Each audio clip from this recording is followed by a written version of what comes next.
రమ్మగారు. నమస్తే జయ. ఈ మధ్య కొన్ని కథలే ఎక్కువగా చెప్పుకుంటున్నాం కదా రమ్మగారు. చాలా హ్యాపీగా అనిపిస్తుందండి నాకు మాత్రం. స్టోరీ టెల్లర్ అని వేసుకోవచ్చు మీరు. చక్కగా మీది ఏ వృత్తో అది వేయటానికి అవకాశం ఉంటుంది. మరి ఏదైనా ఒక మంచి స్టోరీ చెప్తారా?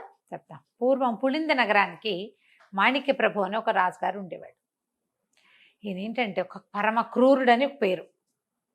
ఆయనకి కొన్ని సెంటిమెంట్స్ ఉండేవి, కొన్ని నమ్మకాలు.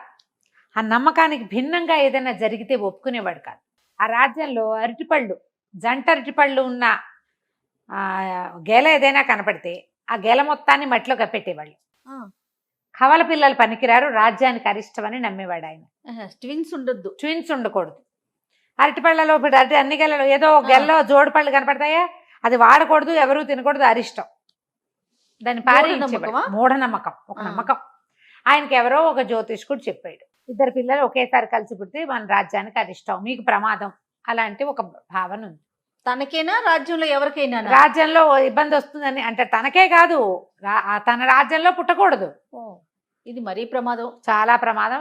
ఈ నమ్మకం వల్ల ఆయన ఆ రాజ్యంలో ఎవరికైనా కవల పిల్లలు అంటూ పుడితే పిల్లల్ని చంపేసేవాడు. అయ్యో, అందుకే క్రూరుడు అన్నమాట.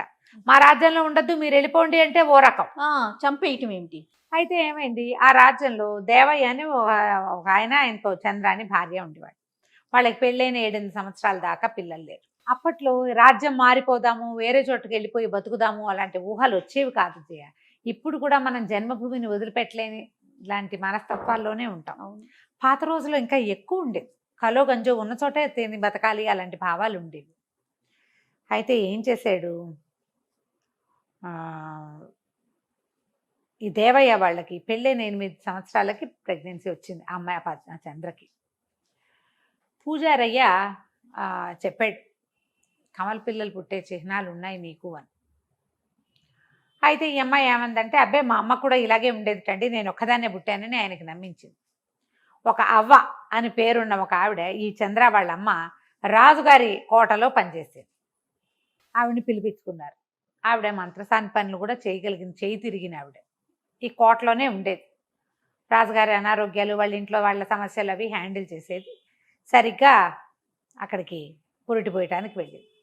అనుకున్నట్టుగానే ఓ పిల్లాడు పుట్టారు, ఆడపిల్ల మగపిల్లాడు.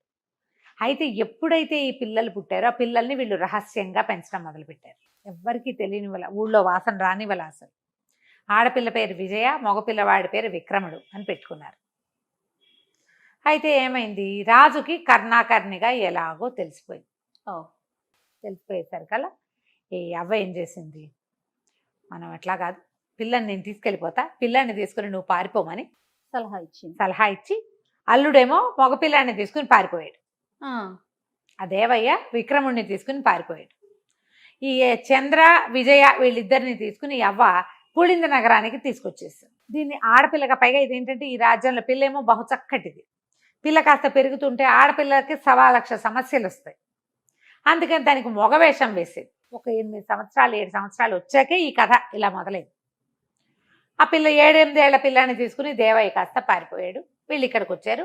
ఈ పిల్ల రోజు అవతో పాటు కోటలోకి బయటికి తిరుగుతూ ఉండేది మగవేషంతో.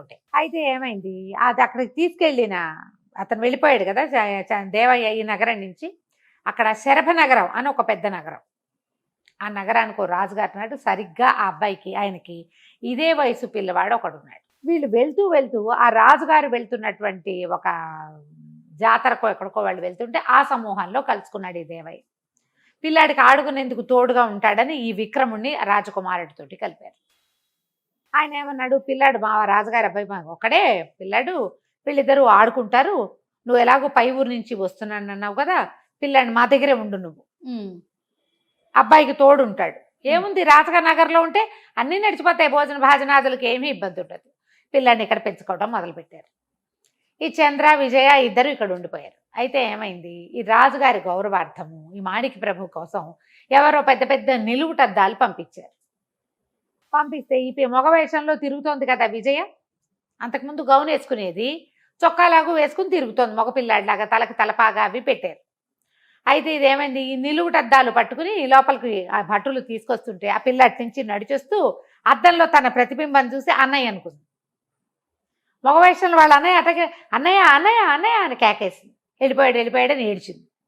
ఏడుస్తుంటేనే అవ్వ చూసి తీసుకొచ్చేసింది. కానీ ఈ పిల్ల అన్న అన్న అన్న అని అరవటం మొదలు పెట్టేసరికి ఆయనకి డౌట్ వచ్చింది. ఈ పిల్ల లాంటి వాడే ఎవడో ఉన్నాడు ఇంకొకడు, అందుకే పిలిచింది. అక్కడి నుంచి అవ్వ కూతురు వాళ్ళ గురించి జాడలు తీశారు. ఆ అమ్మాయికి 2 పిల్లలు పుట్టారని, భర్త కొడుకుని ఎత్తుకుపోయాడని అర్థమైంది. ఇక అవ్వని నానా హింస పెట్టారు. చంద్ర ఏం చేసింది, ఆ పిల్లనేమో వీళ్ళు బంధించేశారు. చంద్ర పారిపోయింది. పిల్లని వదిలిపెట్టి పారిపోయింది. ఇంకేం చేయలేక ఆ పిల్లని మాత్రం కోటలో ఉంచుకున్నారు. కోటలో ఉంచుకుని ఇక అడగటం మొదలు పెట్టారు. అడిగితే దానికేం తెలుసు, 7-8 ఏళ్ల పిల్లకి, పిల్ల పెరిగింది 8, 10, 12 వచ్చినా ఏమీ లేదు. ఆ పిల్ల అక్కడే ఉండిపోయింది. అవ్వని నానా రకాలుగాను అడిగేవారు. అవ్వని సమాధానం రాక పెద్దది కదా ప్రాణం వదిలేసింది. ఆ విజయ ఇక్కడే ఉండిపోయింది. ఉండిపోతే ఈ రాజుగారికి దగ్గరికి ఒక పురోహితుడు ఒక ఆయన ఏమన్నాడంటే, ఒకవేళ కవల పిల్లలే గనక అయ్యుంటే వీళ్ళు ముక్కు మొహాలు ఒకేలా ఉంటాం కాదు, వీళ్ళ చేతిరాత నోటి రుచి కూడా ఒకేలా ఉంటాయి, రుచులు అలాగే ఉంటాయి, సేమే ఉంటాయి అన్నాడు. ఉండవు, ఆ పాతకాలం కదా. ఈ అమ్మాయితోటి ఒక రాయించారు కొన్ని వాక్యాలు. అక్కడి నుంచి ఆ ఆకుని ఏ ఆకు మీద అయితే రాయించారో, ఇలాంటి చేతిరాత ఉన్నవాడు ఎక్కడున్నాడా అని దేశాలు చుట్టుపక్కల ఉన్న ఊళ్ళన్నీ వెతికించడం మొదలుపెట్టారు. ఇలాంటి రాత ఉన్న పిల్లాడు ఎవడైనా ఉన్నాడా కుర్రాడు. 16-18 సంవత్సరాలు వచ్చినాయి ఈ విజయ్కి. అయితే ఏమైంది, ఒకరోజు వీళ్ళకి ఓ ఉత్తరం వచ్చింది ఈ రాజుగారికి, మాణిక్ ప్రభుకి. ఇదేమిటి, ఎక్కడి నుంచి వచ్చింది, శరభనగరం నుంచి వచ్చింది. అయ్యా, మరి మీకు 80 బళ్ళ బంగారాన్ని సమర్పించుకుంటాం, మా రాజ్యాన్ని మీ రాజ్యంలో కలుపుకోండి, స్వతంత్ర రాజ్యంగా మేము గెలుపొందలేకపోతున్నాం, మిగతా పులింద నగరం చాలా గొప్ప రాజ్యం కాబట్టి మమ్మల్ని మీతో కలుపుకోండి అని ఒక చేతి రాతతో ఒక ఉత్తరం వచ్చింది. వచ్చేసరికల్లా ఆయన ఉత్తరం చూడగానే చటుకున్నది విజయ్ చేతి రాతగా గుర్తుపెట్టాడు. ఎన్నాళ్ళో చూశాడు కదా, ఎందుకంటే ఈ పిల్లలు పుట్టిన దగ్గర నుంచి ఆయనకి గుండెల్లో ఏదో బాధగా ఉంది, తనకేదో సమస్యలు వస్తున్నాయి, తనకి ఎప్పుడు ఏదో ఒక పొట్టలో ప్రాబ్లం. ఆయనకి 45-50 ఏళ్ళు వచ్చినాయి, రావు సమస్యలు. అది కవల పిల్లలు పుట్టడం వరకే వల్ల ఇవన్నీ వచ్చాయని నమ్మాడు ఆయన. ఆ పిల్లాడు ఎవడో వెతికి ఈ పిల్లలిద్దరిని చంపేస్తే తన ప్రాబ్లమ్స్ తీరిపోతాయి అనుకుంటాడు. ఈ మూఢనమ్మకాలున్న జనాలని ఎవరైనా ప్రోత్సహించే వాళ్ళు దొరికితే మరీ విడ్డూరం, అవును విపరీతంగా అవుతారు. అలా మూఢనమ్మకం అధికారుల్లో పెద్ద ఎత్తున ఉన్న వాళ్ళకు ఉందనుకో, మిగిలిన వాళ్ళు దాన్ని ఎవరు దాన్ని చెంగనాడరు, కాదనరు. కాదండి అది తప్పు అనరు. ఆయన ఉద్దేశాన్ని ప్రోత్సహిస్తారు. మీరేముంది, అధికారం మన చేతిలో ఉంది, ఆ పిల్లని చంపేస్తే సరే, వాడిని గుర్తుపట్టడానికి ఈ పిల్లని ఉంచుకున్నారు, ఇద్దరిని ఒకేసారి చంపేయాలి, అప్పుడు మన సమస్యలు తీరిపోతాయి. ఈ ఉత్తరం చూడగానే నేను నిర్ఘాంతపడితే వారు రాత. ఈ ఉత్తరం రాసి అక్కడి నుంచి ఒప్పుకున్నారు. అంతకుముందు శరభనగరానికి వీళ్ళకి పెద్ద సయోధ్యం లేదు.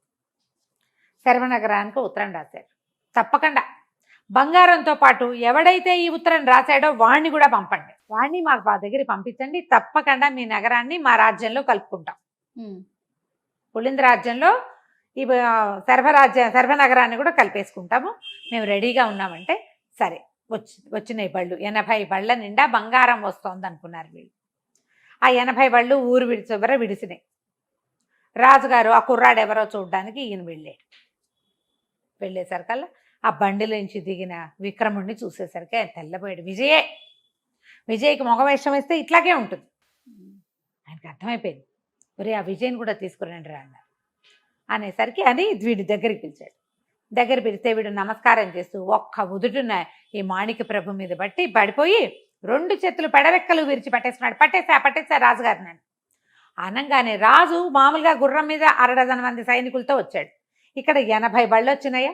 ఈ 80 బళ్ళల్లో నుంచి బంగారం కాదు, ఒక్కొక్క దాంట్లో 10 మంది చొప్పున సైనికులు దాక్కుని ఉన్నారు. 80 మంది బళ్ళలో నుంచి 10 మంది, మొత్తం 800 మంది సైనికులు ఒక్కసారి మీద పడి చుట్టుపక్కల ఉన్న వాళ్ళందరినీ, రాజు వెనకాల వచ్చిన అంగరక్షకుల్ని అందరినీ పట్టేశారు. రాజును పట్టేయటం ఏమిటి, ఇక పెద్దగా కేకలు పెడుతూ ఊళ్ళోకి ప్రవేశించేశారు. ఈ మాణిక ప్రభు క్రూరత్వానికి కనీసం 50 ఇళ్లకు ఓ ఇల్లైనా బలైంది ఆ ఊళ్ళో. కవల పిల్లలు పుడతారు కదా, 50 ఇళ్లకో 100 ఇళ్లకో పుడతారు కదా, అంతే కదా. మరి 2 చంటి పిల్లల్ని పోగొట్టుకున్న కుటుంబాల్లో ఎలా ఉంటుంది? ఒక ఆవిడికి 2 సార్లు కవల పిల్లలు పుట్టారు, 4 బిడ్డల్ని పోగొట్టుకుంది ఆ కుటుంబం. వాళ్ళకి ఎంత మంటగా ఉంటుంది. రాజును పట్టేసేసరికి చంపేయండి దుర్మార్గుండి అని కేకలు పెట్టారు. అందరూ శత్రువులే రాజుకి. అతను గట్టితనం వల్ల, క్రూరత్వం వల్ల భయపడాగారు గాని, ఎప్పుడైతే వాడు పట్టుబడి పులి బోన్ లో పడంగానే అందరూ రాళ్ళు విసురుతారు దాని మీద. అంతకుముందు పులి అంటే భయంగా ఉంటుంది, ఇక అందరూ కేకలు పెట్టారు, చంపేయండి చంపేయండి అనేసరికల్లా పెడరెక్కలు విరుచుకు పట్టుకొని రాజ్యంలోకి తీసుకుపోయారు. రాజ్యాన్ని స్వాధీనపరిచేసుకున్నారు. నగరం వాళ్ళు పులింద రాజ్యాన్ని స్వాధీనం చేసుకున్నారు. ఈ విక్రముడితో పాటు రాజకుమారుడు కూడా వచ్చాడు. అక్కడి నుంచి అతను ఏం చేశాడంటే, ఈ రాజ్యాలను కలిపేసుకుందాం, మీ చెల్లెల్ని నేను పెళ్లి చేసుకుంటానని చెప్పి ఈ విజయ్ని శరభనగరపు రాజకుమారుడికి ఇచ్చి పెళ్లి చేశారు. విక్రముడు 2 దేశాలకి, ఆ పెద్ద రాజ్యానికి చిన్న నగరానికి సైన్యాధిపతిగా ఉన్నాడు. వాళ్ళ అమ్మని నాన్నని తెచ్చుకున్నాడు. కవల పిల్లలకి ఇక ఏ భయము లేదని చెప్పారు. తర్వాత కాలంలో విజయ్కి కవల పిల్లలు పుట్టారు, విక్రముడికి కవల పిల్లలు పుట్టారు. పాతకాలపు మూఢనమ్మకాల కథలు ఇలాగే ఉంటాయి. మీరు ఇప్పటికీ కూడా ఇలాంటి పిచ్చి నమ్మకాలు ఉంటాయి చూడు. అవునవును. కవల పిల్లలు పుడితే అలా అయిపోతుంది, ఇది పుడితే అసలు సినిమాలు కూడా తీస్తున్నారు. ఆదరం గారు జంట అరటి పళ్ళు తినకూడదని కూడా చెప్పుకుంటున్నారు. తినకూడదంటారు. తినకూడదు, తింటే కవల పిల్లలు పుడతారు, అదేదో ప్రమాదం ఏం ఉండదు, అదేదో జెనెటిక్ లోపంతో వస్తాయి. అంతే, పళ్ళు సేమే ఉంటాయి, ఏం పెద్ద ప్రాబ్లం ఏమి ఉండదు. అవన్నీ భయాలు కదా. అంతే. కథ కంచికి మనం ఇంటికి. నమస్తే. నమస్తే. నమస్తే రమ్మ గారు. నమస్తే. మంచి కథ ఒకటి చెప్తారా? పెద్ద కథ చిన్న కథ రెండిటికి మధ్యలో చెప్పండి. మరీ పెద్దదొద్దు, మరీ చిన్నదొద్దు. సరే. ఒక ఊళ్ళో ఒక రైతు ఉండేవాడు. పిల్లలు లేరు వాళ్ళకి. ఎప్పుడు దేవుడికి దండం పెట్టినవాడు, పిల్లలు లేరు. అతనికి ఓ ఇల్లు, చిన్న దొడ్డి వాకిలి ఏవో ఉన్నాయి. ఒక కుక్క, ఒక గుర్రం, ఓ పెంపుడు కుక్క, ఒక గుర్రము ఉండేవి. అడవిలోకి వెళ్ళి ఏదో పని చేసుకొచ్చేవాడు. ఎవరింటికైనా పనికి వెళ్ళేవాడు, ఎవరి తోటలోకైనా వెళ్ళొస్తూ ఉండేవాడు. రోజు సూర్యుడికి దండం పెట్టేవాడు, సంతానం అని. అయితే ఏమైంది, ఈ గుర్రము ఆడదే, కుక్క ఆడదే, వీళ్ళతో పాటే ఉండేవి. కొన్నాళ్ళు పోయాక అతను ఒక రోజు అడవి నుంచి తిరిగి వస్తుంటే ఒక చిన్న మామిడి చెట్టుకి 2 పళ్ళు కనపడ్డాయి. 2 ఉన్నాయి.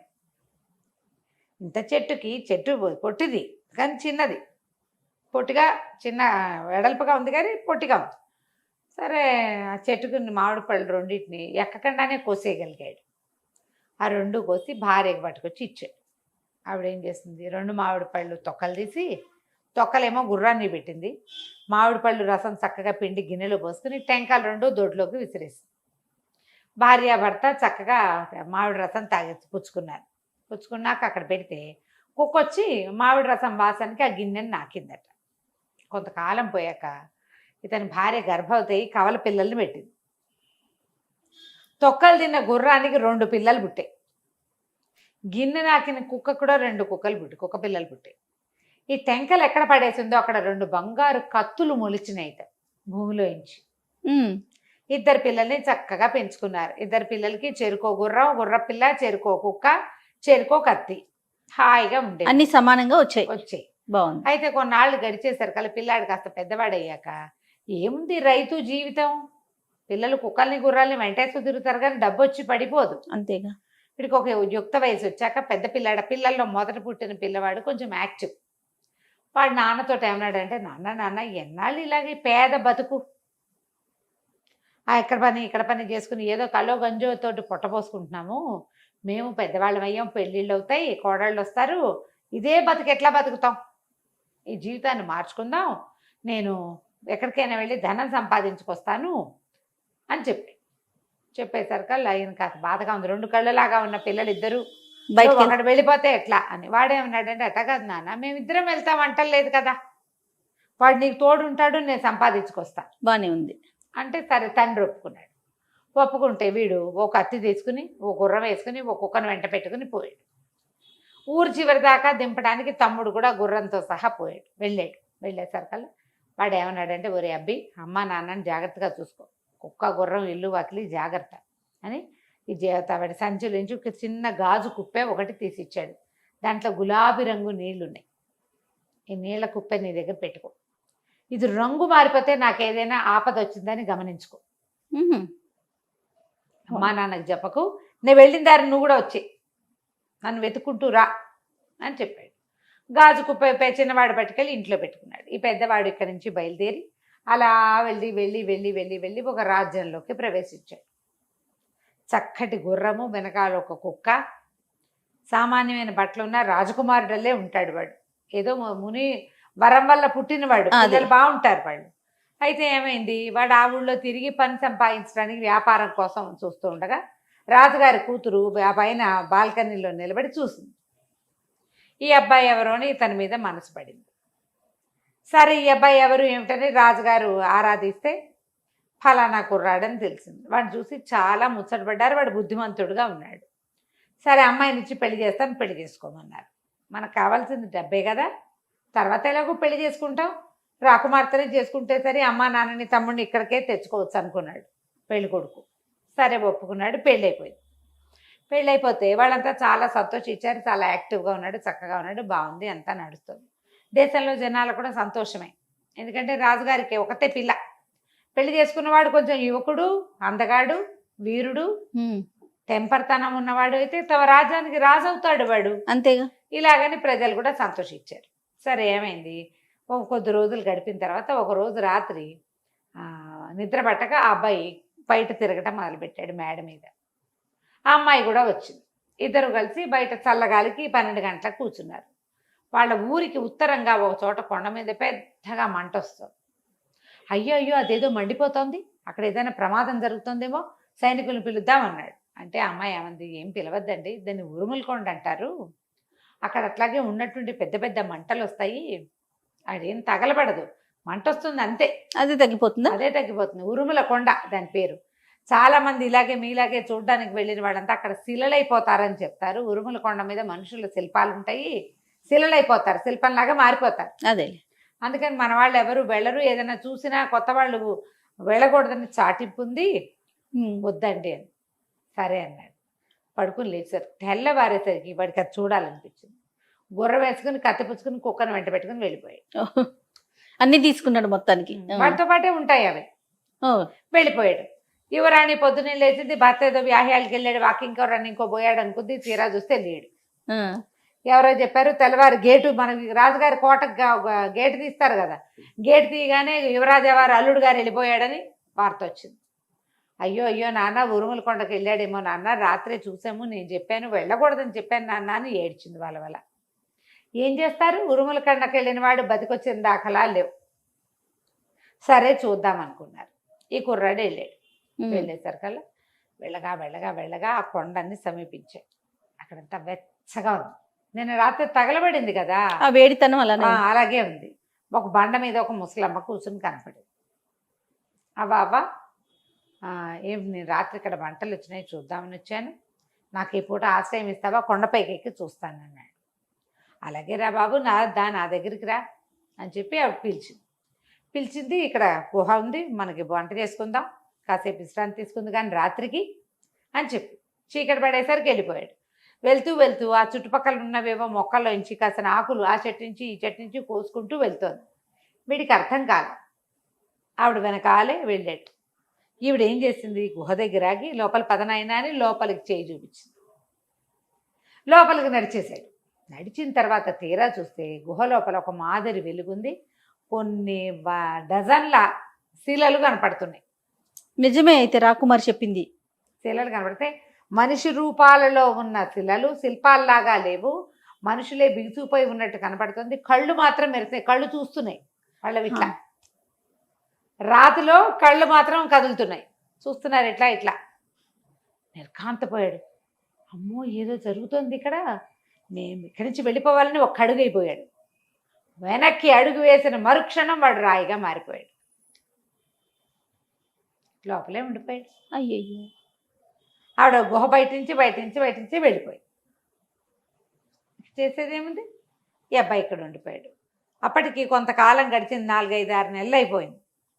అయితే ఈ చిన్న అబ్బాయి ఉన్నాడు కదా, వాడు ఏదో తోటలో పని చేసుకుంటూ మంచినీళ్ళు తాగుదామని లోపలికి వచ్చి పైన ఇట్లా అటక మీద పెట్టాడు ఆ గాజు కుప్పే. వాళ్ళ అన్న ఇచ్చిన గులాబీ రంగు నీళ్లు రోజు దానికేసి ఇట్లా చూస్తాడు వాడు. పొద్దునోసారి సాయంత్రం ఒకసారి. పైకి చూసేసరికల్లా నీళ్లు మురిగ్గా కనపడ్డాయి. పొద్దున పిక్కుగా ఉన్న నీళ్ళు రాత్రి సాయంత్రానికి మురికైపోయినట్టు ఇప్పుడు ఏదో జరిగింది. అక్కడి నుంచి అమ్మా నాన్నకి చెప్పొద్దన్నాడు అన్నయ్య. సరే ఏం చేశాడు, తెల్లవారేసరికి బయలుదేరాడు. నాన్న అన్నయ్య ఎంత మటుకు వెళ్ళాడో చూసొస్తా, అంత మటుకు ఆగంలే, ఆనుపాను చూసి వచ్చేస్తా అని చెప్పి బయలుదేరి వెళ్ళాడు. వెళ్ళగా అన్నయ్య మావగారి ఊళ్ళోకి ప్రవేశించాడు. ప్రవేశించేసరికి ఈ అబ్బాయిలు ఇద్దరు ఒకేలా ఉంటారు. గుర్రాలు 2 ఒకేలా ఉంటాయి, కుక్కలు 2 ఒకేలా ఉంటాయి, కత్తులు 2 ఒకేలా ఉంటాయి. రాజుగారు అల్లుడే వచ్చాడు అనుకున్నారు. అందరు పలకరించారు, బాగా తేలిక వచ్చారా, బాగా వచ్చారా, అక్కడ ఏం ఇబ్బంది అవ్వలేదని. ఏమిటి మనం కొత్త వాళ్ళం, వీడెవడో, వీళ్ళంతా ఇలా అడుగుతారు అంటే దారి చూపించారు కోట వైపుకి. కోట బయట ఉన్న ద్వారపాలకులు సలాం చేస్తున్నారు. సర్లే కోటలోకి నడిచాడు. మంత్రి వాళ్ళు వీళ్ళు కనబడ్డారు. బాబు తేలిక అయిందా ప్రయాణం, ఏమి ఇబ్బంది పడలేదు కదా. నన్ను ఏదో అనుకుంటారు వీళ్ళు, అన్నయ్య అనుకుంటున్నారేమో అని అనిపించింది. లోపలికి వెళ్తే రాజుగారు అల్లుడు గారు వచ్చారా అన్నాడు. ఓహో మనం అల్లుడు కాదు, అంటే అన్నయ్య వీళ్ళకి అల్లుడు అనమాట. గ్రహించాడు. మీరు అమ్మాయి కనపడపోతారు కదా, అమ్మాయి చాలా బెంగ పెట్టుకుంది, అట్లా చెప్పకుండా వెళ్ళిపోయారు ఏమిటండి, మరి పదండి అమ్మాయిని చూద్దరు కానీ అంటే నేను చూస్తాను అన్నాడు. తీరా అమ్మాయి పరిగెత్తుకుంటూ వచ్చింది, భర్త దగ్గరికి పరిగెత్తుకుంటూ వచ్చింది. అయితే అందరూ ఉన్నారు కాబట్టి కావాలిచ్చుకోలేదు. సరే మాట్లాడుకున్నారు. తేలిగ్గా అయ్యిందా అని అడిగింది రమ్మగారు. మరి అలాగే భర్త పరిగెత్తుకొచ్చిందంటే మా తమ్ముడు వదని కావలించుకున్నాడంటే కథలో ఔచిత్యం దెబ్బతిందా, క్లియర్ గా చెప్తాను. సూపర్. అక్కడి నుంచి ఇద్దరిని ఆ ఏకాంతానికి పంపించారు. సాయంకాలం భోజనాలు అయ్యాక వెళ్ళంగానే కుర్రాడు, ఆగండి, నేను అన్నని కాదు, కాను, పెద్ద అబ్బాయిని కాను, నేను చిన్న అబ్బాయిని, ఆయన మా అన్నయ్య. ఏం జరిగింది ఇక్కడ అంటే, ఏమో నాకు కూడా తెలీదు, ముందు రోజు రాత్రి మాట్లాడుకున్నాం, ఉరుముల కొండ కనపడింది, మంటలు వస్తుంటే అడిగాడు, పడుకున్నాం, తెల్లవారు లేచేసరికి వెళ్ళిపోయాడంటే మా అన్నయ్య అక్కడికే వెళ్ళి ఉంటాడు. క్లారిటీ వచ్చింది. అయితే నేను అన్నయ్యని కానని మీ వాళ్ళు ఎవరికి చెప్పబోకండి, నేను అన్నయ్యని వెతుక్కొస్తాను అని చెప్పి మర్నాడు పొద్దున ఉరుముల కొండకి మళ్ళీ బయలుదేరాడు. వెళ్ళాడు. సాయంకాలం కంచీకటి పడక ముందే ఉరుముల కొండ దగ్గర చేరాడు. ఆ ముసలిది అన్నయ్య వచ్చినప్పటిలాగానే చెట్రాయి మీద కూర్చుంది. దూరం నుంచి చూసి తెల్లబోయింది, కుర్రాడు మొన్నొచ్చిన వాడు గుర్తుపట్టింది. ఆ గుర్రం మొన్నొచ్చిందే, చాకు, కత్తి వాళ్ళు మొల్ల వెళ్ళాడుతున్న కత్తి ఎలాంటిదే, కుక్క అలాంటిదే, ఇక అర్థం కాల. అయితే అదే పోలికలో ఉన్న కుర్రాన్ని చూసి నిర్ఘాంతపోయింది. ఎప్పుడైతే అది నిర్ఘాంతపోయిందో వీడికి డౌట్ వచ్చేసింది. అంటే ఇది గ్యారంటీగా మా అన్నయ్యని చూసింది, నన్ను చూసి కంగారు పడుతుందంటే మా అన్నయ్యని ఏదో చేసింది. అక్కడి నుంచి గుర్రం నుంచి ఒక్క దూక ముసలి దాని మీదకి దూకేశాడు. కత్తి మొన గొంతు దగ్గర పెట్టేశాడు. చంపేస్తాను, మా అన్నయ్యని చూసావు నువ్వు, చెప్పు ఎక్కడున్నాడో చెప్పు, మా అన్నయ్య ఎక్కడున్నాడో చెప్పు అని కరిచొచ్చి కేకలు పెట్టాడు. కత్తి గుచ్చుకుంటుంటే ముసలిది ఏమంది, బాబు ఇంతమంది వచ్చారు, ఎవ్వరూ నన్ను ఏమీ చేయలేదు, మీ అన్నయ్యని తీసుకొస్తా, నీ దారి నువ్వు మీ అన్నయ్యని తీసుకుని వెళ్ళిపో. కుక్క గుర్రం అక్కడెక్కడ ఎక్కడో తిరుగుతున్నాయి. సరే లోపలికి వెళ్ళి ఆ గుహలో ఉన్న వాడిని వెంబడి పెట్టుకు తీసుకొచ్చింది. మనిషిని చేసింది, తీసుకొచ్చేసరికల్లా వీడి విజిల్ వేసేసరికల్లా ఎక్కడికో పారిపోయిన ఆ గుర్రం కుక్క పరిగెత్తుకొచ్చింది. ఇద్దరు గుర్రాలు ఎక్కి బయలుదేరారు. 4 అడుగులు వేసాక అన్నయ్య అన్నాడు, ఒరే నువ్వు నా తమ్ముడివి, నన్ను తీసుకొచ్చావు, ఆ గుహలో ఎంతమంది ఉన్నారు రా, పాపం వాళ్ళ కోసం ఎవరు వస్తారు, ఏమైనా సరే వాళ్ళందరినీ తీసుకెళ్ళాలి, అసలు ఈ ముసల్దాన్ని ఇక్కడ ఉండనివ్వకూడదు, అది ఎందుకు ఇట్లా చేస్తుంది మంత్రాలు మారి, దాని సంగతి చెప్దామని పద మళ్ళీ వెనక్కి వెళ్దామన్నాడు. అందరూ ఇద్దరు వెనక్కి వెళ్ళిపోయారు. మొత్తం కుక్కలు అన్ని గుర్రాలు కుక్కలు వెనక్కి తిరిగినాయి. 2 గుర్రాలు 2 కుక్కలు వెనక్కి తిరిగి వచ్చేసారు. గుహలోకి వచ్చేసరికల్లా వచ్చి ఆ ముసల్దాన్ని పట్టుకున్నాక వాడికి తట్టింది, ముసల్ది మొన్న నాతో పాటు గుహలోకి వచ్చింది,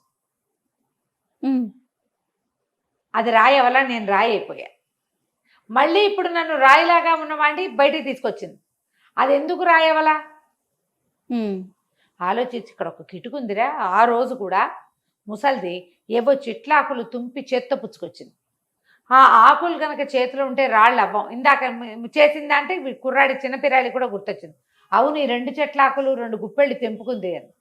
అది 2 చెట్లాకులు పట్టుకుంటే వాళ్ళకి ఏమవ్వదు. అక్కడి నుంచి ఏం చేశాడు వీడు, చేరుకో 2 గుప్పెళ్ళు ఆకులు చేత్తో పుచ్చుకుని ముసల్దాన్ని వెనకాల నుంచి గుహలోకి తోసేశారు. చూస్తే కానీ ముసలిది డామని పడింది గుహలోకి వెళ్ళి, మరుక్షణ రాయిలా మారిపోయింది. వీళ్ళ ఆకులతోటి గుహలోకి వెళ్ళి అందరికీ ముట్టించారు, ఆకులు రాశారు.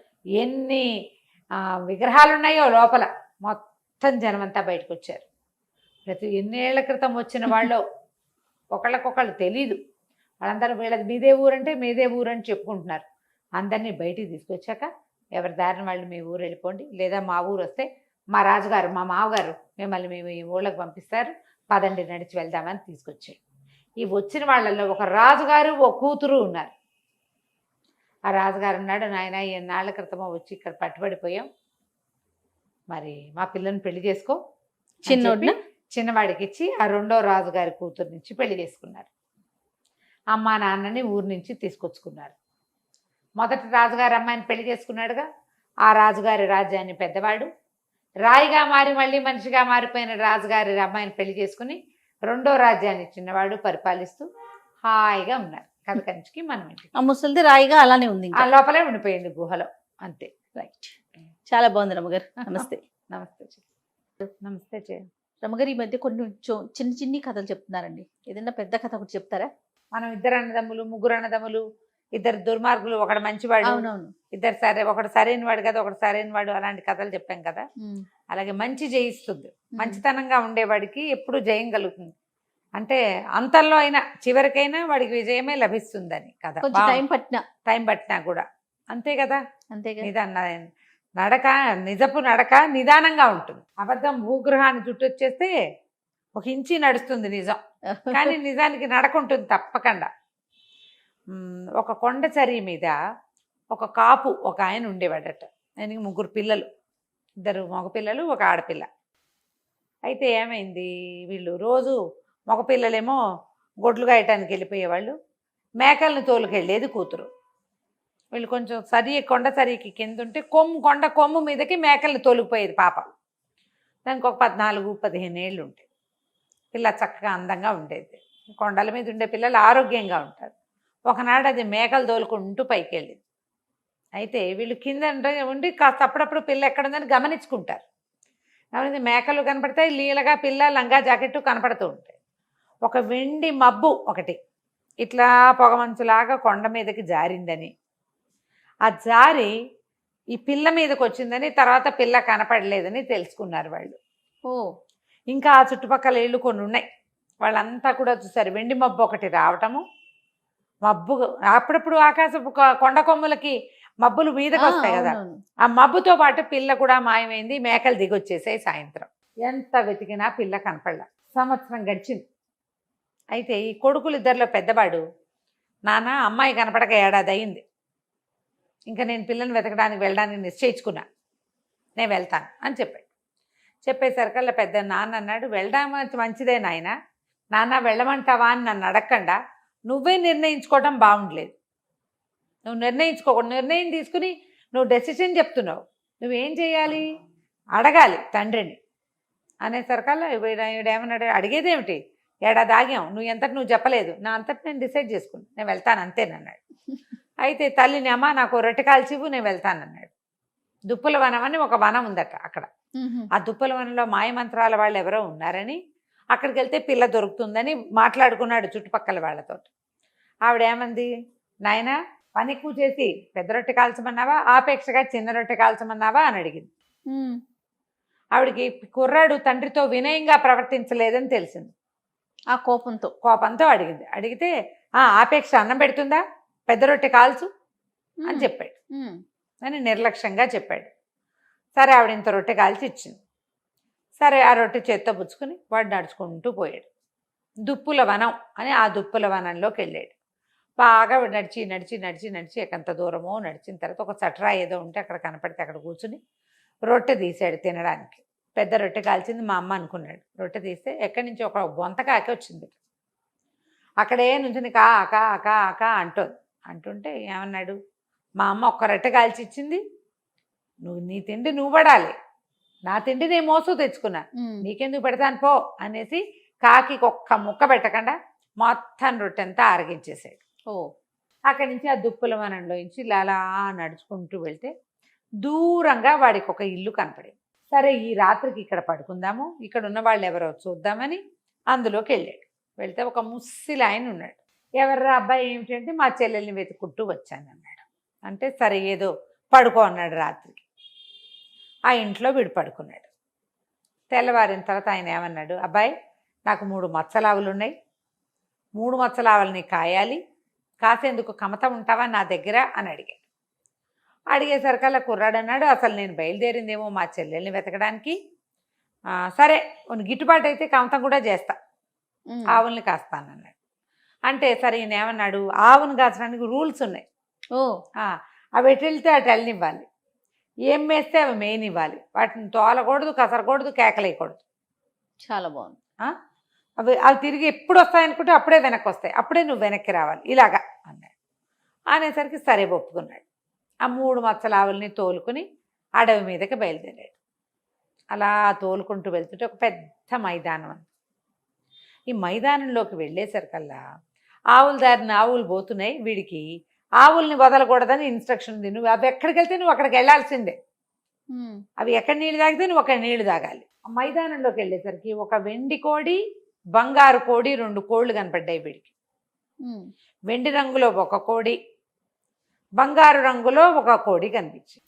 అవి ఎగురుతుంటే వీడికి పిచ్చి సరదా వచ్చేసి ఆవులను వదిలేసేసి ఈ కోళ్ల వెనకాల పడ్డాడు.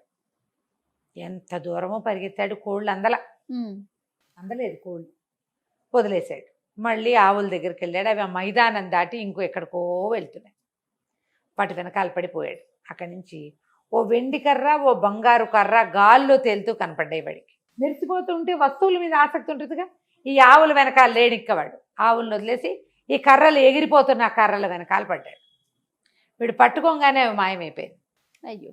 మళ్ళీ ఆవులు ఎక్కడున్నాయో చూసాడు. ఆ వాటి ఎటో పోతున్నాయి. వాటి వెనకాల పడి పరిగెత్తాడు. ఇంకా డౌన్లోకి వెళ్తే అక్కడ ఎన్ని పళ్ళ తోటలు ఉన్నాయో, ఎన్ని పళ్ళో, చెట్ల నిండా పళ్ళే. వీడు ఆవులను వదిలిపెట్టేశాడు. వీడు లెక్క ఏమిటి, ఆవుల తోటి ఉండాలి. వీడికి పట్టించుకోలే, ఎక్కడికక్కడ వదిలేస్తున్నాడు. పరిగెత్తుకుంటూ వెళ్ళి మరి చెట్లు ఎక్కేశాడు. పొట్ట పట్టినన్ని పళ్ళు ఆత్రంగా తిన్నాడు. ఎన్ని పళ్ళు తిన్నాడో. బట్టల నిండా పళ్ళ మరకలు, మూతి నిండా పళ్ళ మరకలు. చీకటి పడింది. ఆవులు మళ్ళీ రావడం మొదలుపెట్టినాయి. వాటి వెనకాల పడి వచ్చాడు. ఇంటికి వెళ్ళిపోయారు. ఆ ముసలాడున్న ఆ పాకాల దగ్గరికి వెళ్ళిపోయినాయి ఆవులు. పాకలు ఉండేసరికల్లా ఆయన ఏమన్నాడు, తోలుకొచ్చావా అన్నాడు. తోలుకొచ్చానండి. ఆవులతోటే ఉన్నావా అన్నాడు. ఆవులతోటే ఉన్నాను అన్నాడు.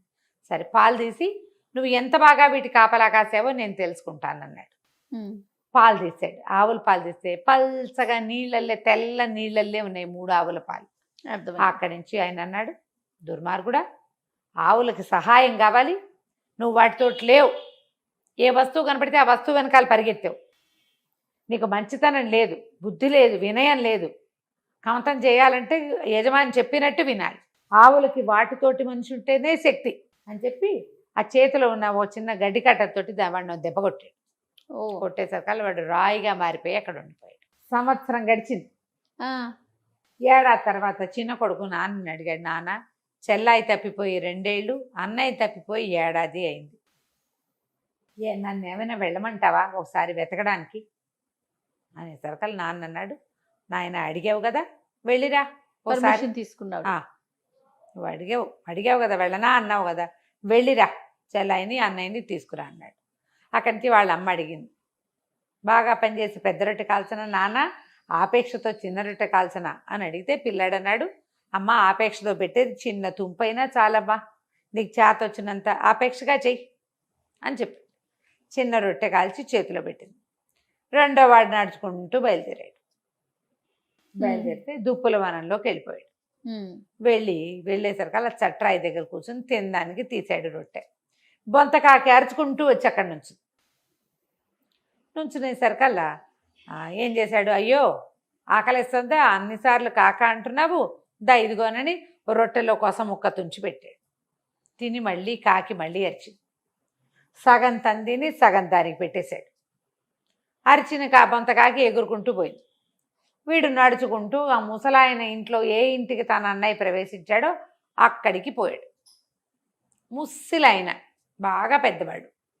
సరే, ఆయన రాత్రికి పడుకొని ఆయన పడుకోబెట్టి, మా దగ్గర కమత ఉంటావా అంటే, నిజానికి నేను మా అన్నయ్యని చెల్లిని వెతుకుతున్నాను, నువ్వు పెద్దవాడివి, పాపం గొడ్ల వెనకాల పడి ఏం పోతావు, నీ ఆవుల్ని కాస్తూ మా అన్నయ్యని చెల్లిని వెతుకుంటాలే తాత, ఒక ముద్ద అన్నం పెట్టు చాలు నాకు అని చెప్పాడు.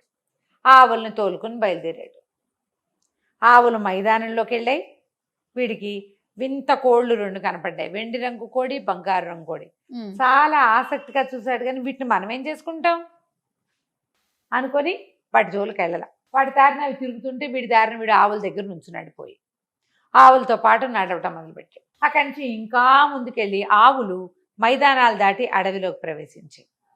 అడవిలో ఒక వెండి పొన్ను కర్ర, ఒక బంగారు పొన్ను కర్ర గాల్లో ఎగురుతూ కనపడ్డాయి. అలాంటి కర్రలు చూస్తే ఉత్సాహంగా ఉంటుంది కుర్రాళ్ళకి. ఇట్లాంటివి గాల్లో ఎందుకు ఎగురుతాయి, ఏ మాయ మంత్రాలవో విచిత్రంగా అని వాటి జోలు మనకెందుకని ఆవుల మీద చేతులేసి వాటితో పాటు నడుస్తూ పోయాడు. ఇంకా దాటిన తర్వాత పెద్ద పళ్ళ చెట్ల వనంలోకి ప్రవేశించినాయి ఆవులు. వీడు పొద్దున్నే అన్నం తినొచ్చాడు. కడుపు నిండిన వాడికి మనకి పండెందుకు, పళ్ళుంటే మాత్రం ఆయన ఆవులతోటి ఉండాలి. ఆయన చెప్పిన రూల్స్, అవి ఎటు వెళ్తే అటు వెళ్ళాలి, అవి ఏం తింటుంటే వాటి దగ్గరే నువ్వు నుంచోవాలి, కన్ను మరుగు కాకూడదు, దగ్గరే ఉండాలి, తోలకూడదు, అవి తిరిగి వచ్చినప్పుడు తిరిగి రావాలి. అదే పెద్దవాడికి ఏ రూల్ చెప్పాడో చిన్నవాడికి అవే రూల్స్. ఆవులతో ఉండమన్నాడు కాబట్టి పళ్ళ చెట్ల దగ్గరికి వెళ్తే ఆవులు ఎటు వెళ్ళిపోతాయో, చెట్టు ఎక్కి కోసుకోవద్దు పళ్ళు. అవునవును. మనం పళ్ళ అయ్యావ ఎందుకు, ఇంటికి వెళ్ళిపోతే సాయంకాలం అక్కడే ఏదో రెండు రొట్టెలు తినొచ్చని కుర్రాడు వాడి జోలికి వెళ్ళాలి. అక్కడి నుంచి దూరంగా మంటలు కనపడ్డాయి. ఈ ఆవులు నడుచుకుంటూ ఆ మంటల వైపుకి వెళ్ళిపోయింది. వీడికి ఇన్స్ట్రక్షన్ ఉంది, ఆవును తోలకూడదు, కసరకూడదు, కేకలేయకూడదు. వీడు వాటితో పాటే వెళ్ళాడు. ఆవులు కసగందల పొగ వస్తోంది, ఆ పొగ మధ్యలో ఇంచి వెళ్ళినాయి. వీడు కూడా సేఫ్గా వాటి వెనకాల నడుచుకుంటూ వెళ్ళిపోయాడు. అక్కడ బోళ్ళంత గడ్డి ఉంది. కడుపు నిండా గడ్డి మేసి 3 ఆవులు మళ్ళీ వెనక్కి తిరిగినాయి. తిరిగేసరికల్లా వెనక్కి తిరిగి వచ్చి పిల్లాడు కూడా వాడితో పాటు రెండో వాడు వచ్చేసాడు. వెనక్కి వచ్చేసి ఈ ముసలాయన దగ్గరికి వచ్చాడు. ముసలాయన అన్నాడు, బాగా కాసేవా ఆవుల్ని అంటే, బాగా కాసాను, వాటితో పాటే ఉన్నాను అన్నాడు. అనేసరికి సరే పాలు తీసి చూస్తానన్నాడు.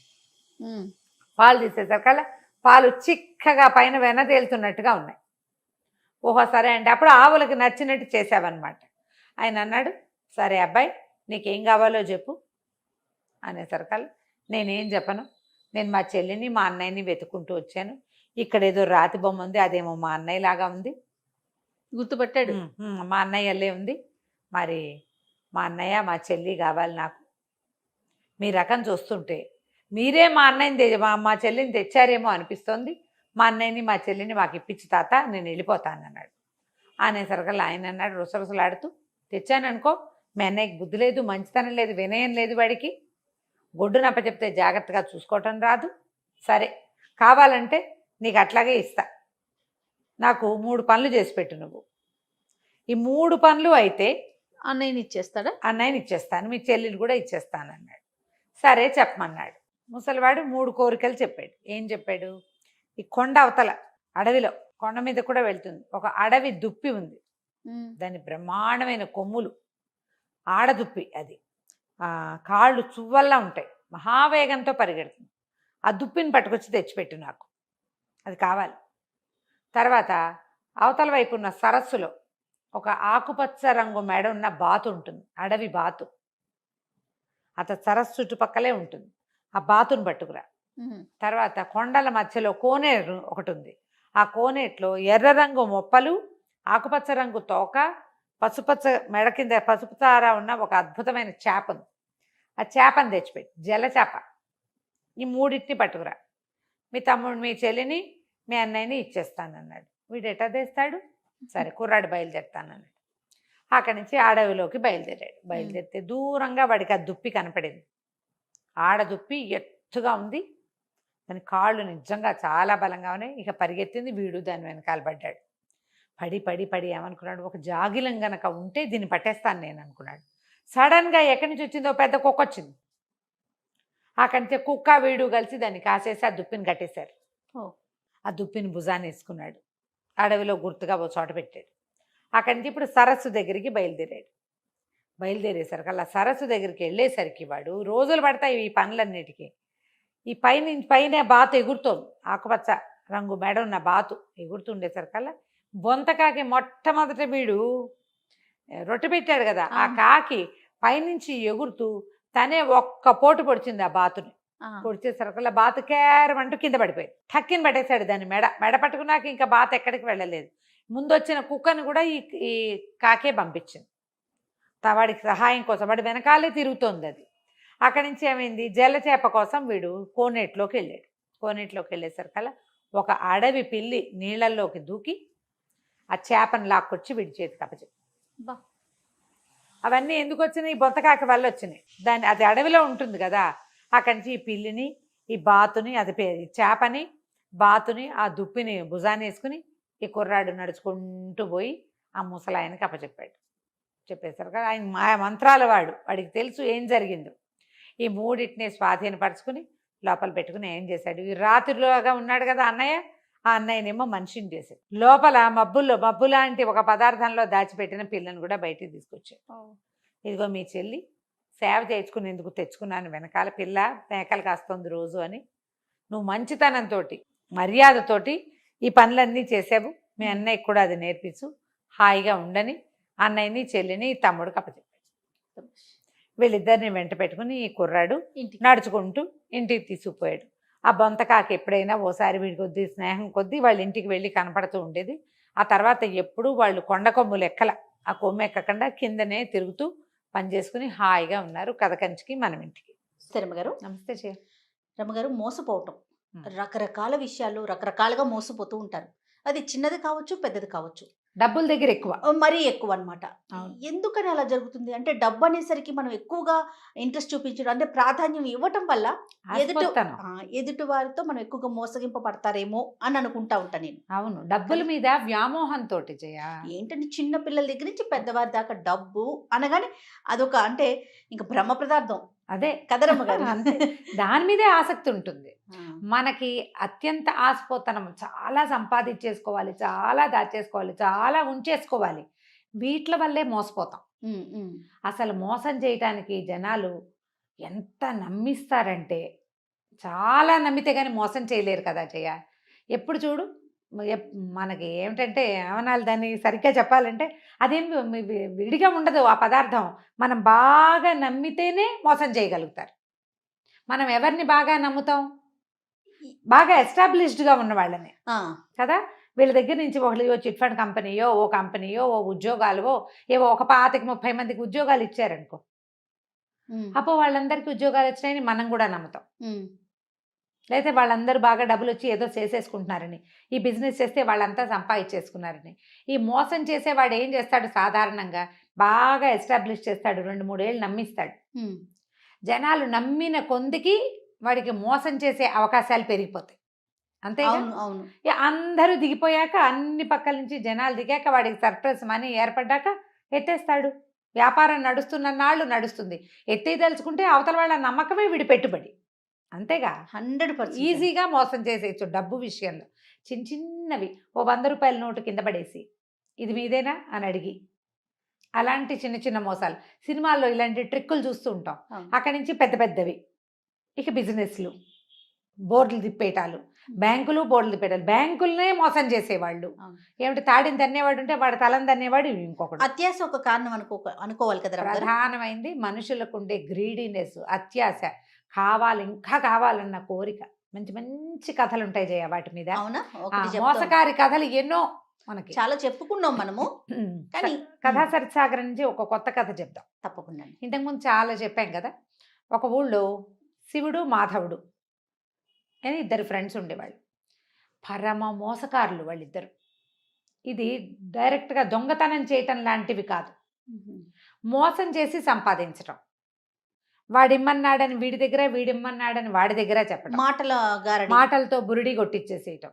ఇక వాళ్ళు ఉన్న ఆ రత్నగిరి అనే ఊళ్ళో అందరినీ మోసం చేశారు వాళ్ళు. ఏదైనా పెద్ద ఎత్తున చేయాలి. ఇవి ఏం చేసేవాళ్ళు? వీళ్ళు రోజువారీ హాయిగా తినడానికి, తిరగడానికి, ఆడుకోవడానికి సంపాదించుకునేవాళ్ళు. సంసారాలు లేవు, కుర్రాళ్ళు.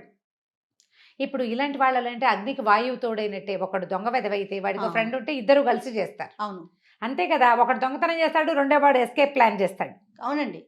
ఇలాంటి తెలివితేటలు ఉండి వీళ్ళు ఏమనుకున్నారంటే, ఇక్కడ చిన్న ఊరు, ఇది చిన్న ఊళ్ళల్లో ఇక లాభం లేదు మన సంగతి, పెద్ద ఊళ్ళకి వెళ్ళాలి, ఎక్కడైనా బాగా సంపాదించాలి. అయితే ఎవరిని బురిడి కొట్టించాలి అని ఒక రెక్కీ నిర్వహించుకున్నారు వాళ్ళు. ఆ నిర్వహించిన రెక్కీలో ఉజ్జయిని రాజపురోహితుడు. ఉజ్జయిని నగరం చాలా పెద్దది. రాజపురోహితుడికి రాజుగారి దగ్గర బోలెడంత మంచి పేరు. పైగా అతను బాగా సంపాదించాడు. 7 కుండల బంగారు నాణ్యాలు ఉన్నాయి అతని దగ్గర అని ఊళ్ళో చెప్పుకునేవాళ్ళు. మహాగ్రీడి, పిసినారివాడు. పావలా కూడా పోనిచ్చేవాడు కాదు. ఓ కూతురుంది, పిల్లకి పెళ్లి చేయలేదు. మహా డబ్బు పిచ్చి ఆయనకి. అతన్ని మోసం చేయాలి, కొడితే ఏనుగు కుంభస్థలాన్ని కొట్టాలి. సరే వీళ్ళిద్దరూ ఏం చేశారు, మంచి ప్లాన్ వేసుకుని ఉజ్జయిని నగరానికి వచ్చారు. ఈ శివుడు అన్నవాడు పోయి అక్కడ తపస్సు చేసుకోవటం మొదలుపెట్టాడు, శ్మశానం దగ్గర ఉండటం మొదలుపెట్టాడు. ఓ శ్మశానంలో ఒక శ్మశానానికి దగ్గర ఓ చిన్న గూడు లాంటిది, చిన్న గుడారం లాంటిది తీసుకుని అక్కడ సిద్ధుడిలాగా తపస్సు చేసుకుంటున్నాడు. రోజులు గడిచే, జనాలు చూస్తున్నారు, ఎవడో ఇక్కడ ఒక సిద్ధుడు ఉన్నాడు, వాడు తపస్సు చేసుకుంటున్నాడు అని. జనాన్ని నమ్మించాలంటే కొంగ జపంలాగా జపం చేయాలి కదా. అయితే ఈ తపస్సు చేసుకుంటున్న వాడిని జనం చూస్తున్నారు. ఇంతలో ఏమైంది, మాధవుడు ఉన్నాడుగా రెండో వాడు ఒక మంచి చక్కగా రాజకుమారుడి లాంటి వేషం ధరించి ఒకరోజు వచ్చి శివుడు కాళ్ళ మీద పడ్డాడు. ఒక బాగా డబ్బులున్నాయని ఒక ఆయన కారు ఆపి అక్కడున్న ఒక గుడిసెలోకి వెళ్తే చుట్టుపక్కల జనం అంతా చూడరు మరి కదా. అప్పుడు ఒక ఇంప్రెషన్ వస్తుంది, అబ్బో ఇంత రాజకుమారుడు అల్లే ఉన్నాడు, వీడెవడో టింగురంగామని రథం దిగాడు, రథాలు కాకపోతే గుర్రం దిగాడు, వెళ్ళాడు, దండాలు పెట్టాడు అంటే ఈయన చాలా గొప్పవాడు అనమాట. ఈ కుర్రాడు ఈ ఊరివాడు కాదు, ఏ ఊరివాడో ఇక్కడికి వచ్చి దండం పెట్టాడంటే ఈయన ఈ ఊరివాడు కాదు, అక్కడ ఏదో గొప్ప పేరు తెచ్చుకున్నాడు, ఆయన్ని తెలుసుకుని ఇక్కడికి వచ్చాడు ఈ కుర్రాడు అని చెప్పుకుని జనాలంతా చేరటం మొదలుపెట్టారు. అక్కడికి బాగా పేరు వచ్చింది. ఇంతలో ఈ మాధవుడు ఏం చేశాడు, ఊళ్ళోకి వెళ్ళి కొంతమంది జూదరులని వాళ్ళని ఆకట్టుకున్నాడు. అరే మీకు డబ్బులు ఇస్తాను, మీరు రాజపురోహితుడి దగ్గరికి వెళ్ళండి, వెళ్ళి నేను రాజకుమారుణ్ణని, నాకు రాజుగారి ప్రాపకం కావాలని కోరుకుంటున్నానని, దర్శనం ఇప్పించమని, ఏదైనా ఇస్తానని చెప్పి ఆయన ఒప్పించండి అని. ఆయన ఏదైనా ఇస్తాను అన్న పాయింట్కి బాగా పడిపోతాడు. లంచంతో జరగని పని లేదు లోకంలో కదా. ఇది పాత ఉజ్జయిని కథల్లో కూడా ఉంది చూడండి ఏనాటి ఉజ్జయిని నగరం. సరే అక్కడి నుంచి ఏమైంది, సరే బాగానే ఉంది. ఆయన ఏం చేశాడు, ఈ మాధవుణ్ణి సరే రానైనా నేను తీసుకెళ్తానని రాజుగారికి ముందే చెప్పాడు. ఇప్పుడు తన ప్రాపకంలో ఒకడు వచ్చి తనకు డబ్బు ఇచ్చి రాజుగారి దర్శనం కోరుతున్నప్పుడు ఊరికే ఎవడు నాకు డబ్బు ఇచ్చాడండి అని ఎందుకు చెప్తాడు, చెప్పకుండా రాజుగారికి అతను ఒక ఉత్తమోత్తముడైన రాజకుమారుడని, రాజ్యాలు అవి పోగొట్టుకున్నాడని, రాచరికల్లో ఉన్నాడని, బుద్ధిమంతుడని, ఉత్తమ కుల సంజాతుడని ఒక 4-5 మంచి వాక్యాలు చెప్పాడు. ఈ వచ్చిన కుర్రాడు వీడు చక్కటి టిప్పిటాప్గా దొంగ విధవలకి చక్కటి ముఖ కవళికలు ఉంటాయి, వాడు బాగుంటాడు. రాజుగారు చూసి పిల్లాడు చూస్తే ఉత్తమ సంజాతుడు లాగానే కనపడుతున్నాడు, మరి బుద్ధిమంతుడు, రాజు దగ్గర ఎట్లా ప్రవర్తించాలో తెలిసింది, వీడు సైనికుల ద్వారా వాళ్ళ ద్వారా రాకుండా పురోహితుడి ద్వారా వచ్చాడంటే బుద్ధిమంతుడు కాదు మరి.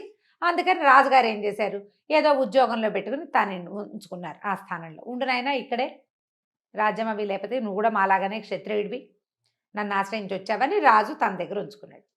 సరే ఈయన ఏం చేశాడు, రాజపురోహితుడు వీడు ఏ ఊరు నుంచో వచ్చిన రాకుమారుడు కదా, మన ఇంట్లోనే ఉంచుకుంటే వాడి తిండి డబ్బులు అవన్నీ మనకే వస్తాయని ఆశపడి, ఇంకా ఈయనకి రాజపురోహితుడికి డబ్బుకేం కోదవా మరి, అయినా గ్రీడు, ఆ పోయేది కూడా మనకే రావాలని. అక్కడి నుంచి మాధవుడిని రా అబ్బాయి మా ఇంట్లో ఉండు అన్నాడు. సరే ఇతను ఏం చేశాడు, ఈ రాజకుమారుడి వేషంలో ఉన్న మాధవుడు పురోహితుడు గారింట్లోకి, శంకరస్వామి ఆయన పేరు, అక్కడికి చేరిన తర్వాత సరే తనకి పూర్వోత్తరం నుంచి వాళ్ళ పేరెంట్స్ దగ్గర నుంచి రాచరికం వల్ల వచ్చాయి అని చెప్పి ఓ అంత బిందె, దాని నిండా వజ్రాలు రత్నాలు ఉన్న ఒక బిందెని వీళ్ళింట్లోనే, ఈ గదిలో లాకర్ ఉందండి అని తన బ్యాగ్లోంచి ఆ బిందె తీసి పెట్టాడు. ఈయన కళ్ళు మిరుమిట్లు గొలిపేసినాయి, ఏమిటో బిందె పెడుతున్నాడు, వీటి నిండా నగలున్నాయి. 2 రోజులకు ఒకసారో రోజుకోసారో మా పూర్వోత్తరపు నగలు, మా తాతగారి నాయనమ్మ, ముత్తాత నాయనమ్మ, ముత్తాత వాళ్ళందరికి ఆశీస్సులు ఉంటాయని ఆ బిందె బయటకు తీసి దానికి దండం పెట్టేవాడు. ఈయన కళ్ళు ఎప్పుడు ఆ నగల మీద ఉండేవి. పైన కనపడుతున్న మణులు మాణిక్యాలు కొన్ని కోట్ల విలువ చేస్తాయి, నిజానికి అవి ఏవి నిజమైనవి కాదు, నకిలివి. ఒట్టిరాళ్ళకి మెరుపెక్కువ కాదు, ఈయనకు ఆ సంగతి తెలీదు. సరే నకిలీ నగలే ఉంచాడు, ఆ బిందె రోజు తీస్తాడు, దండం పెడతాడు, అదే నా దైవం అన్నట్టుగా. ఈయనకు గొప్ప సరదాగా ఉండేది. కానీ ఏమడుగుతారు, మన ఇంట్లో ఉన్నవాడిని నీ నగలు నాకు అంత ఆశ, ఈయనకు ఆశ ఉంది కానీ దొంగ బుద్ధి లేదు పాపం. సరే వీడేం చేశాడు, 15-20 రోజులు చక్కగా కులాసాగా ఉన్నాడు. ఆ సిప్రా నది తీరంలో శ్మశానం దగ్గర ఒక సాధువు ఉన్నాడుగా, సాధువుకి కూడా అప్పుడప్పుడు నమస్కారం పెడితే జనాలంతా వాడి దగ్గరికి చేరుతుండేవాళ్ళు. అతను సాధువు అని ఫిక్స్ అయిపోయారు జనం అంతా, సన్యాసి అని. ఇతను ఏం చేశాడు, ఒక 20 రోజులు గడిచాక శుభ్రంగా 20 రోజులు తిన్నాడు, వెళ్ళి ఇంట్లో రాజస్థానానికి వెళ్ళి ఉద్యోగం చేసుకునేవాడు. మెల్లిగా అన్నం తింటాం మానేశాడు, చిక్కిపోవటం మొదలుపెట్టాడు, డైటింగ్ చేస్తున్నాడు అనమాట. చూసిన వాళ్ళంతా ఏమిటైనా చిక్కిపోతున్నావు, వచ్చినప్పుడు చక్కగా పుష్టిగా ఉండేవాడివి అని అడగటం మొదలుపెట్టారు. ఓ 15 రోజులు లేకవాడు ఇట్లా అయ్యాడు, దేవుడా అని నీరసంగా. ఏమన్నాడు, నాకు అగ్నిమాంద్యం పట్టుకుందండి, బతకనో ఏమిటో నేను, మా తాత కూడా ఇలాగే చచ్చిపోయాడండి, మా ముత్తాత కూడా ఇలాగే అయిపోయాడు. నాకు కూడా అగ్నిమాంద్యం పట్టుకుంది కాబట్టి బతకను నేను. నాకేమైనా ఇల్లా వాకిలా? మా పూర్వోత్తరం నుంచి వచ్చిన నగలు ఉన్నాయి, వాటిని ఎవరైనా సద్బ్రాహ్మడికి దానం చేసి మరణిస్తానండి అని మొదలుపెట్టాడు. ఈయనకి పాపం ఏం చేస్తాడు, నాకు ఇచ్చేయి అని అనలేకపోయాడు. అవునవును. ఎవరినో బ్రాహ్మణుల్ని తీసుకొచ్చేవాడు. వీళ్ళు నాకు నచ్చలేదు, వాళ్ళు నాకు నచ్చలేదు, వీళ్ళు నాకు నచ్చలేదు, ఇదేమిటి ఇలా ఉన్నాడు, ఇలా ఉన్న వాళ్ళకి దానం చేస్తే నాకేం సద్గతులు వస్తాయండి అనేవాడు. కొద్ది రోజులు గడిచాక ఏమన్నాడు, సిప్రా నదీ తీరంలో శ్మశానం పక్కన ఒక గూడారం వేసుకున్నాడు చూడండి సిద్ధుడు, ఒక ఆయన సాధువు, ఒక సన్యాసి. ఆయన అయితే మహోత్కృష్టమైన దానం, ఆయనకి ఇవ్వాలి దానం, నా నగలన్నీ నేను ఆయనకి దానం చేస్తానండి అన్నాడు. పాపం ఈయనేం చేశాడు, ఈ రాజపురోహితుడు. ఇప్పుడు దాన ప్రక్రియ ఒకటి ఉంటుంది కదా, ఆ ప్రక్రియ చేస్తే తనకి 10 రూపాయలు ముడతాయి, ఆయన ఉద్దేశం అది. పోయి అక్కడ ఉన్నాడే ఎవరు, అక్కడ వీడి ఫ్రెండ్ శివుడు, అక్కడ కూర్చున్న ఆ సన్యాసికి వెళ్ళి అడిగాడు, బాబు మా ఇంట్లో ఉన్న మాధవుడికి ఒంట్లో బాగుండలేదు, వాడికి అగ్నిమాంద్య రోగం పట్టుకుంది, మరి చనిపోయేలాగా ఉన్నాడు, పాపం బక్కచిక్కిపోయాడు, తన దగ్గర ఉన్న పూర్వోత్తరపు నగలన్నీ దానం చేస్తానంటున్నాడు, దానం పట్టమన్నాడు. అనేసరికల్ శివుడు అన్నాడు, నాకేం ఇంట్రెస్ట్ లేదండి, దానం ఎందుకు, నేను సన్యాసిని, సంసారికైతే ఏదో నగా నాణ్యం దానం పుచ్చుకున్నా ఉపయోగపడుతుంది, నాకేం ఉపయోగం, నేను సన్యాసిని, పోనీ దానం పుచ్చుకున్నానో నాకు పిల్లని ఎవడిస్తాడండి అన్నాడు. అనగానే ఈయనేమన్నాడు, బాబు పూర్వాశ్రమంలో నువ్వెవరు ఏమిటి అంటే, నేను బ్రాహ్మణేనండి అని చెప్పి, అయితే నాకు కూతురు ఉంది, మా పిల్లనిచ్చి పెళ్లి చేస్తా. ఓహో, మా పిల్లనిచ్చి నీకు పెళ్లి చేస్తాను, పెళ్లి చేసుకో, దానం పుచ్చుకో, మా ఇంట్లోనే ఉందు కానీ హాయిగా అన్నాడు. అని చంకలు గుద్దుకున్నాడు లోపల, అమ్మయ్యా మన అల్లుడికే వస్తుంది మొత్తం డబ్బంతా. సరే ఈయన కాసేపు నసిగి గునిసి, సరేలేండి పాపం ఆయన ఎవరో వర్ణాసన్నుడుగా ఉన్నవాడి కోరిక తీర్చాలి, తమరింత పెద్దవారు ఇంత మాట అన్నారు, కన్యాదానం కూడా చేస్తామంటున్నారాయే, అలాగే లేండి అన్నాడు. వెంట పెట్టు తీసుకొచ్చి వినయ స్వామిని, ఆ పిల్ల పేరు, ఆ తమాషా పేర్లు ఉంటాయి ఈ కథా సరిత్సాగరంలో, ఆ వినయ స్వామిని ఇచ్చి పెళ్లి చేశాడు. పెళ్లి చేసిన 2 రోజులకి ఈతంతోటి ఆ మొత్తం బంగారపు కుండ ఉంది కదా, కుండ నిండా ఉన్నాయి వజ్రాలు, రత్నాలు, ఆభరణాలు, పూర్వోత్తరపు నగలు, అవన్నీ దానం చేయించాడు. అయితే ఇతనేమన్నాడు, ఈ నగల సంగతి నాకేం తెలుస్తుందండి, మీరే దాచండి అని మావగారి చేతిలో పెట్టాడు శివుడు. మాధవుడు ఆ రోజు నుంచి అన్నం తింటాం మొదలుపెట్టాడు. నెల తిరిగేసరికి చక్కగా నున్నగయ్యాడు. దానం చేసిన ఫలితం వల్లే ఆరోగ్యం చేకూరింది.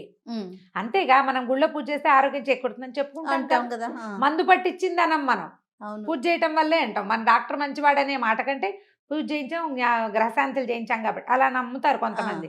ఆ ఊళ్ళలో ఆ రోజుల్లో మరీ ఎక్కువ దానం చాలా గొప్పగా చేయించారు ప్రక్రియ. ఆయన కన్యాదానం చేశాడు, వీడు నగలు దానం చేసి ఆరోగ్యం బాగుపరుచుకున్నాడని చెప్పుకున్నారు. అక్కడి నుంచి 1-2 నెలలు గడవంగానే ఇక ఇతనేమన్నాడు అల్లుడు, ఏమంటే మీ ఇంటి మీద పడి తింటాం ఏం బాగుంటుంది, నాకు ఎట్లాగో దానం వచ్చింది నగలు, ఆ నగలు మీరే ఉంచుకోండి, దానికి తగిన వేల ఇచ్చేసేయండి నాకు, నా డబ్బులు, నాకు దానం వచ్చిన డబ్బులు నేను ఖర్చు పెట్టుకుంటానన్నాడు. అనేసరికి ఆయన ఒప్పుకొని తన దగ్గర 7 కుండల్లో డబ్బులు ఉన్నాయని చెప్పుకుంటున్నారుగా ఊళ్ళో అంతా, ఆ 7 కుండల ధనాన్ని అల్లుడు గారికి ఇచ్చాడు. నగలు తను దాచిపెట్టుకున్నాడు. అవి పూర్వపు రాజవంశపు నగలంటే కోట్ల విలువ చేస్తాయి.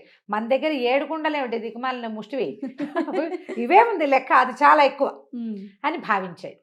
కొద్ది రోజులైంది, శివకేశవులు ఇద్దరు ఉన్నారుగా, శివుడు మాధవుడు హాయిగా ఎంజాయ్ చేయటం మొదలుపెట్టారు. అక్కడికి ఇక్కడికి వెళ్ళిపోతారు, తింటారు, కొనుక్కుంటారు, తాగుతారు, అక్కడ ఇక్కడ జూదవాడడానికి వెళ్తారు, విహారయాత్రలకు వెళ్ళిపోతున్నారు, ఎంజాయ్ చేసేస్తున్నారు. ఇంకా కొన్నాళ్ళు గడిచాక రాజపురోహితుడికి ఏదో పెద్ద రోజువారీ జీతానికి ఆయన కొదవలేదు, రాజుగారి దగ్గర నుంచి జీతం వస్తుంది, తర్వాత ఏమో సంబారాలు వస్తాయి భోజనానికి, దానికి ఖర్చులు వెళ్ళిపోతాయి. ఒకసారి ఆయన ఏదో కొనుక్కుందాం అనుకున్నాడు, పొలమో ఏదో, డబ్బులు లేవు, క్యాష్ లేదు కదా, మరి లిక్విడ్ ఉండద్దు. ఈయన ఏమనుకున్నాడు, మన దగ్గర ఇంత కొండ నిండా నగలున్నాయని ఒక మాణిక్యాన్ని పుచ్చుకుని రత్నాల వర్తకుడి దగ్గరికి వెళ్ళాడు. ఆయన చూసి, ఏంటండి ఇది గాజు, దాన్ని నేలకేసి కొడితే 300 ముక్కలైంది, అది గాజు రాళ్ళు ముక్కలైపోతాయి, రత్నాలు ముక్కలు కొసలు కూడా విరగవు వాటికి. అయితే రత్నాల వర్తకుడు అన్నాడు, ఈ భలేవారండి, ఇది పిచ్చిది, మీరు ఎక్కడి నుంచి తెచ్చారనగానే ఆయనకు ఉండే గోపేలు మంది, ఊరు నాయనో ఏం చేతుండ్రా దేవుడా అని ఈ చెంబంత బిందు ఉందిగా, బిందంతా పుచ్చుకుని రత్నాల వర్తకుడి దగ్గరికి వెళ్తే అన్ని గిల్టు నగలే అవి. వాడు రోజు బిందె తీసి దండం పెడుతున్నాడు కదా, మెరుపు పెడుతున్నాడు వాటికి, మెరుపెట్టి ఎప్పటికప్పుడు తలతల్లాడిస్తున్నాడు. ఈయన చూసుకునేసరికి అవన్నీ పిచ్చి పిచ్చిగా ఉన్నాయి. రెండోదేమో అన్నీ పిచ్చివే, అందులో ఒక్క బంగారు వస్తువు లేదు. అక్కడి నుంచి పరిగెత్తుకుంటూ వచ్చాడు. అల్లుడిని తీ నీ నగలన్నీ నువ్వే తీసుకో, నా డబ్బులు నాకేమంటే, ఇంకేం డబ్బులు నువ్వు నాకు ఇచ్చావు, నేను వాడేసుకున్నావు, ఇప్పుడు నా దగ్గర ఏం లేవు, కొన్ని వ్యాపారాల్లో మదుపులు పెట్టుకున్నాం, మిగిలింది మేము వాడేసాం అనగానే ఈయన మాధవుడి మీదకి తిరిగాడు. నువ్వే కదా నాకు దానం ఇచ్చావు, నువ్వు ఇచ్చిన నగలన్నీ తప్పు, అవన్నీ పిచ్చి నగలంటే నాకేం తెలుసు, మా వాళ్ళు ఇచ్చిన నగలు నాకు తెలియదు అన్నాడు. అనేసరికి లబో దిబోమంటూ ఈ శంకర స్వామి గారు రాజపురోహితుడు రాజుగారి దగ్గరికి పరిగెత్తాడు. ఈ నగలు ఎక్కడవయ్యా అంటే అల్లుడివి. అల్లుడికి ఎక్కడవంటే దానం ఇచ్చాడు. ఎవరిచ్చారు? నేనే ఇప్పించాను.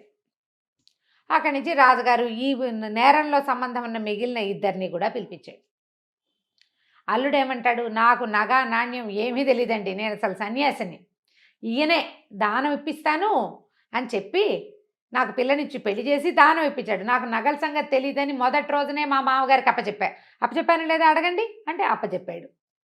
అక్కడి నుంచి మాధవుడిని అడుగుతారు. మాధవుడు అంటాడు, నాకేం తెలుసండి, నేనేదో రాజస్థానం నుంచి పారిపోయి ఇచ్చేసా, మా తాత ముత్తాతల నాడు ఆ బిందె మా ఇంట్లో ఉండేది, నేను ఆ బిందె తెచ్చుకున్నా, అది బంగారుదో టింగారుదో నాకు తెలీదు, నేనేనాడు వాటిని అమ్మడానికి ప్రయత్నం చేయలే, పెద్దవాళ్ళ జ్ఞాపకార్థం ఉంచుకున్నా, చచ్చిపోతానని దానం ఇచ్చాను, అది బంగారం అని భావించి కాదు, మా తాత ముత్తాతల ఆస్తిగా భావించా, అందులో ఉన్నది బంగారమో కాదో నేనేనాడు పరీక్షించాల, నాకు తెలియదు.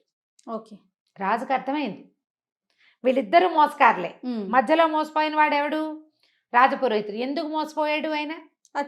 కేవలము రాజపురోహితుడి యొక్క లోభబుద్ధి వల్ల, ఆ కావాలన్న ఆశ కొద్దీ, నాకు మగపిల్లలు లేరు, నాకు డబ్బులు ఎందుకు, పిల్లకి పెళ్లి చేస్తే దాని దారిన వెళ్ళిపోతుంది అన్న ఊహ చెయ్యకుండా, నిత్యము రాజస్థానంలో మంచి పదవిలో ఉండేవాడిని, నాకు డబ్బాస ఎందుకు అనుకోలే, కట్టుకుపోతానా దీన్ని అనుకోలే. చివరికి ఏమైంది, ఆయన ఎప్పటి నుంచో దాచుకుని సంపాదించింది మొత్తం ఊడాయించేశారు.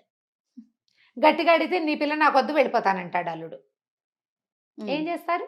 నోరు గట్టిగా మూసుకుని రాజుగారు కేకలేశారు, అబ్బాయిలిద్దరిని వదిలేశారు. వాళ్ళు హ్యాపీగా ఎంజాయ్ చేశారు. తర్వాత ఇట్లాగే కథలు నడుస్తూ ఉంటాయి. మనం ఆశ పడితేనే మోసపోతాం, అత్యాశ పడకపోతే ఎప్పుడూ జీవితంలో మోసపోము. ఆశ పడటం వరకు ఓకే అనిపిస్తుంది, అత్యాశ దెబ్బ మామూలుగా మనకి జీవితం మీద ఆశ ఉండాలి కదా జయ. ప్రతి విషయం మీద కూడా ఇది తీసుకుంటే ఇది చేస్తే మనకు బాగుంటుంది.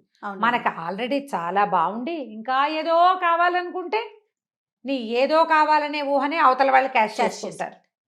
ఈ రోజుల్లో ఎక్కువ చూస్తున్నాం కదా రమ్మగారు, చిన్నవే మోసాలు చేయ, చిన్న ఆన్లైన్ మోసాలని. అబ్బాబ్బా, ఏంటి రమ్మగారు, బంగారానికి మెరుగు పెడతామని రావటం, మొత్తం వలిసి వాడి చేతిలో పెట్టడం, లేకుంటే మీరు ఒక 100 రూపాయలు పెట్టుబడి పెట్టండి మీకు అది 150 అవుతుంది అనగానే ఎలా 50 రూపాయలు అది చెప్తున్నావు జయ. కోటీశ్వరులు ఒక లేడీని నమ్మి ఇంకా ఎక్కువ వడ్డీ కోసం, మరి ఆవిడ ఎన్ని కోట్లకి కుచ్చుటోపి పెట్టి వాళ్ళకి డబ్బులు తక్కువ, చూడండి ఆ కోట్లకి ఇంకా కోట్లు రావాలంటే అత్యాశ కాదు, హాయిగా ఉన్నది ఎంజాయ్ చేస్తే సరిపోతుంది. అది ఎంజాయ్ చేయలేరండి, చేయలేకపోతారు రమ్మగారు. చేయలేరేమో మరి.